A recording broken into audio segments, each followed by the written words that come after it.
ফের একবার অস্বস্তিতে কালীঘাট তৃণমূল। আপনারা জানেন যে ইতিমধ্যেই কালীঘাট তৃণমূল অর্থাৎ তৃণমূল কংগ্রেসের 3টি অ্যাকাউন্ট ফ্রিজ করা হয়েছিল। 3টি অ্যাকাউন্ট ফ্রিজ করেছিল এনফোর্সমেন্ট ডিরেক্টরেট এবং সেই অ্যাকাউন্ট ফ্রিজ মামলায় একবার ফের অস্বস্তিতে কালীঘাট তৃণমূল। অ্যাকাউন্টগুলির ব্যবহারের আর্জিতে হাইকোর্টে মমতাপন্থীরা। এই মামলায় হস্তক্ষেপই করল না বিচারপতি কৃষ্ণা রাও। তৃণমূলের অ্যাকাউন্টে কোটি কোটি টাকার লেনদেন, এমনটাই কিন্তু ইডির তরফ থেকে জানানো হয়েছে। 164 কোটি টাকার হিসেব চেয়ে ব্যাংকে চিঠি ইডির। 21শে জুলাইয়ের আগে আরও অস্বস্তিতে কালীঘাট তৃণমূল কংগ্রেস।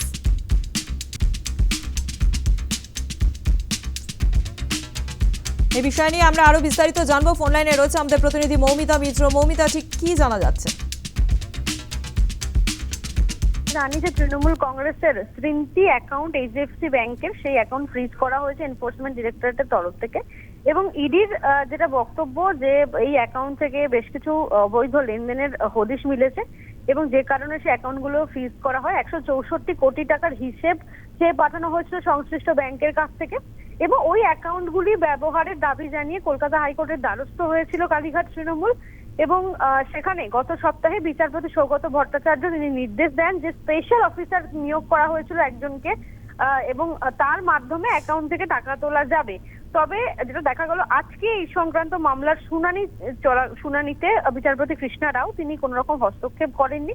অর্থাৎ বলা যেতে পারে যে বিচারপতি সৌগত ভট্টাচার্যের যে নির্দেশ সেই নির্দেশ কোনোভাবেই কার্যকর করা গেল না এবং সেক্ষেত্রে 21শে জুলাইয়ের আগে আরো বেশ কিছুটা অস্বস্তিতে বলা যায় কালীঘাট তৃণমূল।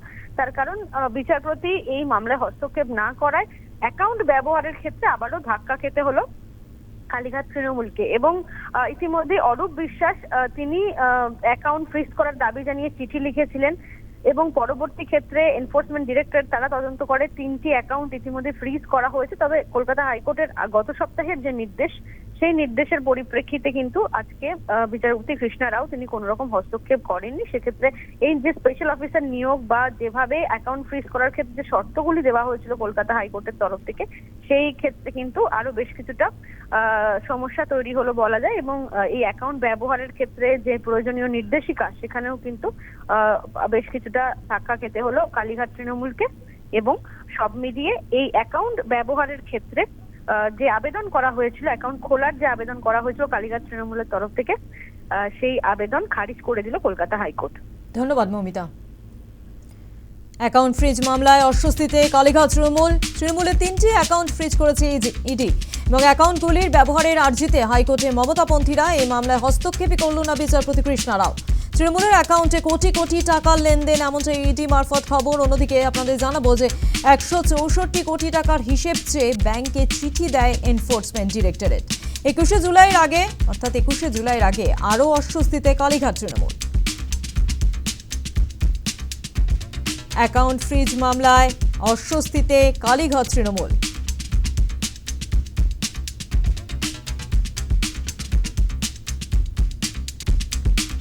এই মুহূর্তে আমাদের সঙ্গে টেলিফোন লাইনে রয়েছেন বিজেপি মুখপাত্র দেবজিৎ সরকার। দেবজিৎ বাবু, নিউজ টাইমে আপনাকে স্বাগত। দেবজিৎ বাবু, আমরা জানি যে তৃণমূল কংগ্রেসের 3টি অ্যাকাউন্টে এর আগে ইডি ফ্রিজ করেছিল এবং সেই বিষয় নিয়ে কালীঘাটপন্থী অর্থাৎ মমতাপন্থী তৃণমূল কংগ্রেস হাইকোর্টে যায়, কিন্তু দেখা যায় যে হাইকোর্টে কোনো রকম হস্তক্ষেপই করলো না এই মামলায় বিচারপতি। কি বলবেন? এটাও হাইকোর্টের নিজস্ব ব্যাপার।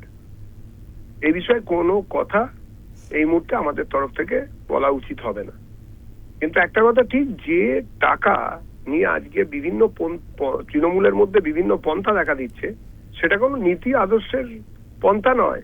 সেটা হচ্ছে এই টাকাটি কার দখলে থাকবে তারই পন্থা। যে পন্থাই হোক না কেন, মানুষ জানে ওই টাকা কিভাবে তৃণমূলের তহবিলে গিয়েছিল, কত মানুষের দীর্ঘ নিঃশ্বাস, কত মহিলার চোখের জল, কত মানুষের রক্ত ওই টাকার সঙ্গে লেপ্টে আছে। এ নিয়েও একটা তদন্ত হওয়া উচিত।